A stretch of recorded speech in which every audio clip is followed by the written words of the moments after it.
Los productos alimenticios provenientes de los países del sur forman parte desde hace tiempo de nuestros hábitos o de nuestra dieta cotidiana.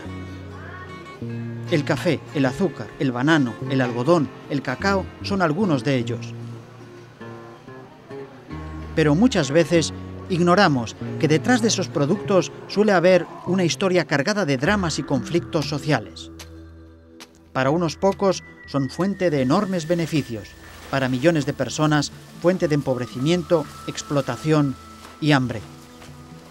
Desde tiempos de la colonia, los llamados monocultivos han tenido unas consecuencias nefastas sobre el bienestar y la soberanía alimentaria de las poblaciones del sur. El principal atentado histórico contra la soberanía alimentaria ha sido el monocultivo, el modelo agroexportador de grandes extensiones dedicado a un solo producto. Los pueblos han perdido su capacidad de alimentarse porque las mejores tierras van para la exportación.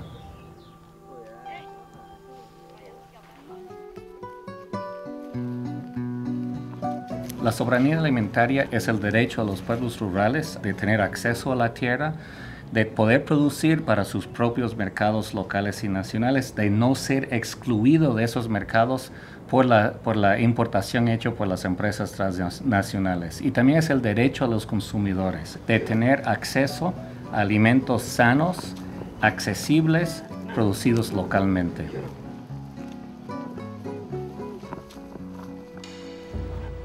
Pero la alimentación aún es un derecho por conquistar. Cada año mueren en el mundo cerca de 30 millones de personas por falta de alimentos y más de 800 millones sufren de desnutrición. Porque cultivar y cosechar para intereses ajenos nunca fue la solución.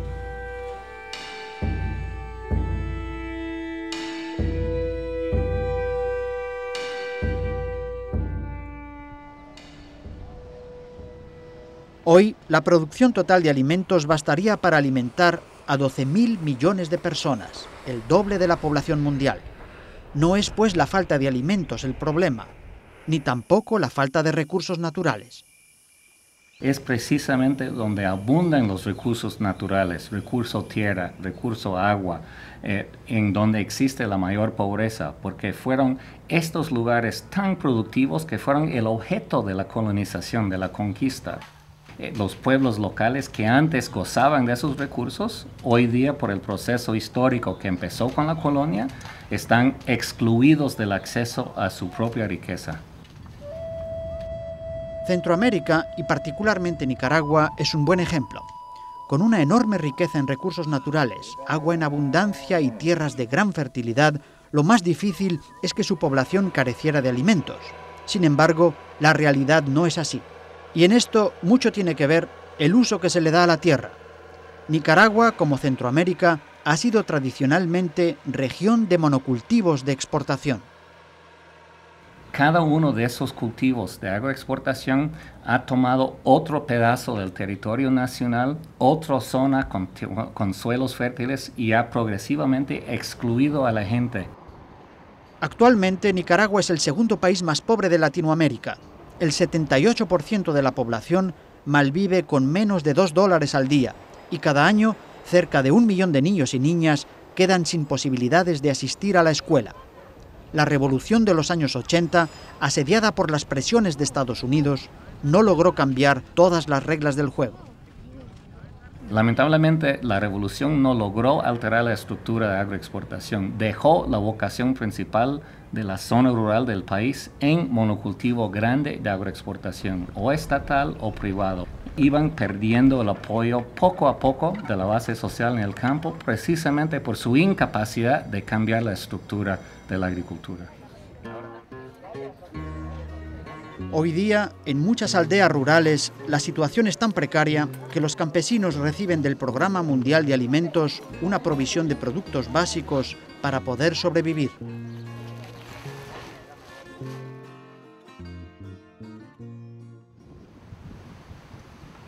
El café es el primer gran monocultivo que se implementó en Nicaragua. 150 años después, se sigue manteniendo como el producto de exportación más importante del país. Desde finales del siglo XIX, el cultivo del café y su exportación a Europa tuvo un importante impacto económico en Nicaragua, permitió financiar obras de desarrollo y favoreció el surgimiento de una nueva clase social, la aristocracia del café. El llamado grano de oro también atrajo a Nicaragua a muchos inmigrantes europeos, particularmente alemanes, que se instalaron en la región de Matagalpa. Eddie Kühl es caficultor y descendiente de estos primeros inmigrantes. El abuelo Otto Kühl von der Fech era de Kiel, Alemania, y se vino a Nicaragua, ya venía con 12 días de barba, ¿verdad? Lodoso, en una bestia con los equipajes, y se dedicó al cultivo del café y a la mecánica, a industrializar el café. El café ha estado con nosotros desde el tiempo de la independencia hasta la fecha, el principal producto de exportación. Le llamamos café en oro nosotros, en Centroamérica y en Nicaragua, porque le da esa riqueza al país.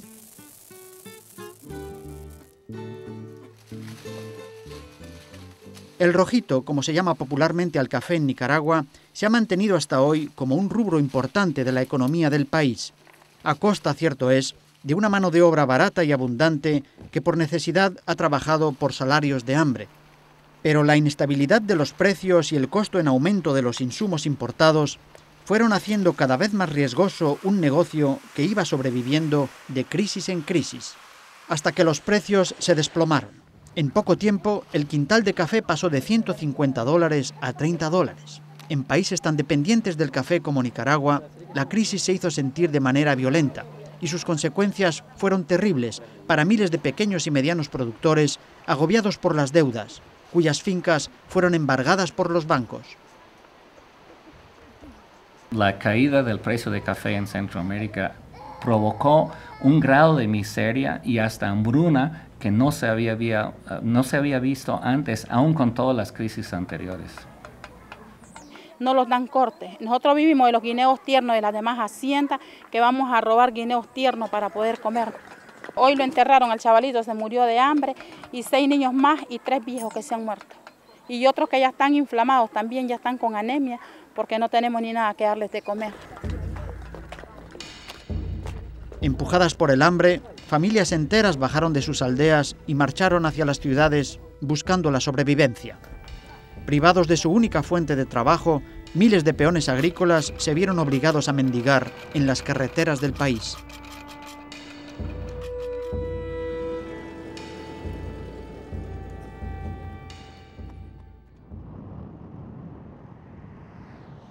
Hace solo 30 años, estos suelos del occidente de Nicaragua eran de los mejores del mundo, con una capa fértil de más de 1 metro, hasta que en los años 60 llegó al país la fiebre del oro blanco.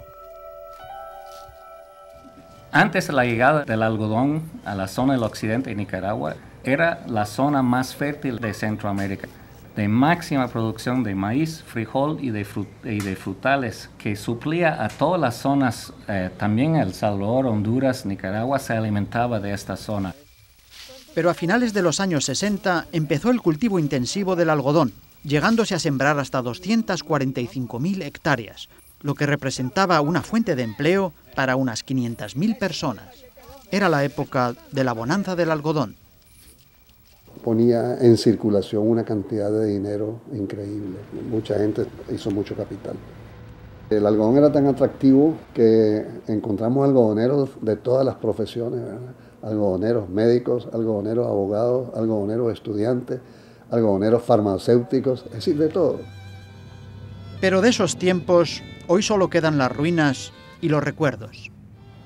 Añoramos la época pues, porque había muchos compradores que prácticamente se peleaban, por decir así, por comprar el algodón, ¿verdad?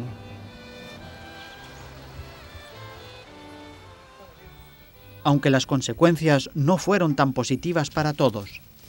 El crecimiento del algodón desplaza al sector campesino a zonas de poca productividad, laderas improductivas, desplaza la producción de alimentos, de hecho provoca un déficit de producción de alimentos y genera una dependencia hacia alimentos importados también. Hasta que el exceso de producción y la llegada al mercado de nuevos productos sintéticos dieron inicio a la decadencia del oro blanco.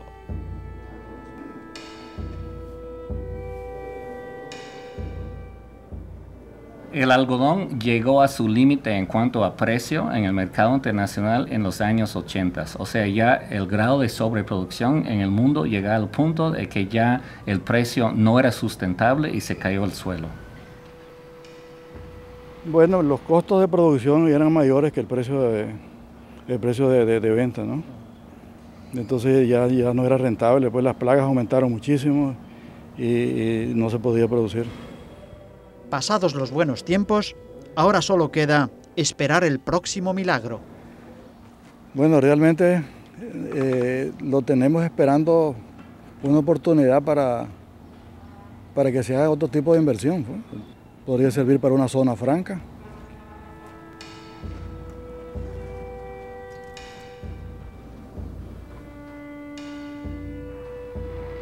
Pero la época del algodón también tuvo secuelas irreparables.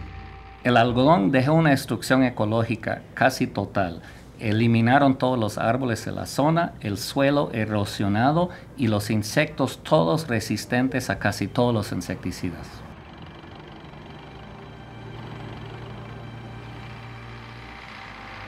En alguna medida yo fui testigo de los bosques que fuimos botando, ¿no? Era una montaña virgen increíble, increíble. Y claro, la tierra era de primera calidad. Y cuando empezamos a botar esa montaña para convertirla en huerta para algodón, me duele un poco lo que hicimos, ¿no? Que fue el despale indiscriminado. Debíamos haber respetado un poco más la naturaleza, creo yo. Pero no solo las tierras fueron dañadas. Los pesticidas también dejaron en la población estragos mortales. Cada día, más de 100 avionetas cargadas de veneno salían a fumigar los campos de algodón y todo lo que encontraban a su paso.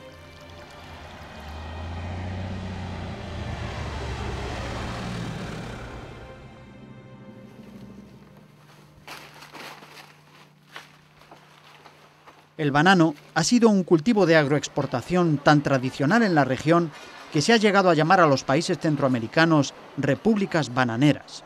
En 1932, la tercera parte del territorio cultivable de Honduras pertenecía a una sola compañía bananera, la United Fruit Company, un estado dentro del estado cuyo poder era mucho mayor que el del gobierno. También en Guatemala, cuando en 1952 el gobierno de Jacobo Arbenz afectó mínimamente los intereses de las bananeras norteamericanas, las consecuencias no se hicieron esperar.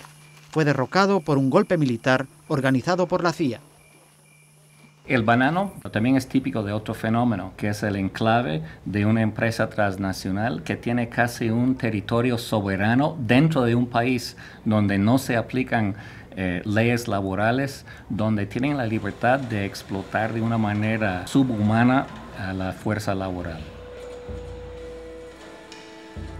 Desde hace casi un siglo, el cultivo del banano no ha cesado en Centroamérica, dejando muchos beneficios en las compañías multinacionales y mucha miseria y destrucción en los países productores. El banano en Nicaragua dejó una destrucción ecológica casi sin igual entre otros cultivos. La zona queda inservible para agricultura. Primero nivelan toda la topografía, todas las quebradas y el suelo destruido contaminado con cobre del uso de fungicida que no sirve para nada. Pero los efectos más terribles de estos pesticidas, aplicados sin ninguna precaución durante años, se dan en el ser humano. Miles de extrabajadores de las bananeras en Nicaragua, víctimas de los plaguicidas, enfermos y sin trabajo, marchan hacia la capital para llamar la atención sobre su dramática situación. Ustedes pueden ver aquí un montón de gente que cada persona de estas ya anda muriendo. Ya no saben en qué momento cae, pues, con una indeficiencia o una impotencia de fuerza y ya no se levanta y va directo al cementerio. Salí con cáncer, pero como esta es una enfermedad que no se desarrolla ahí nomasito, sino que con espacio ella se va desarrollando hasta que se llega a arruinar la persona. Ya varias compañeras ya van que ya no aguantan, otras que ya se van muriendo.